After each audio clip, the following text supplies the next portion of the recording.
நிலவின் ஒளியை பிடித்து பிடித்து பாலில் நனைத்து கன்னங்கள் செய்து விட்டார். உலக மலர்கள் பறித்து பறித்து 2 பந்துகள் அமைத்து அமைத்து பெண்ணை சமைத்து விட்டார்.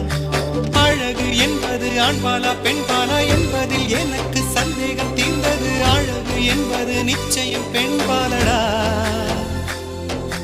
கவிதை என்பது மொழியின் வடிவம் என்றொரு கருத்தும் இன்று உடைந்தது. கவிதை என்பது கன்னி வடிவமடா. மின்னலை பிடித்து மேகத்தில் துடைத்து பெண் என்று படைத்து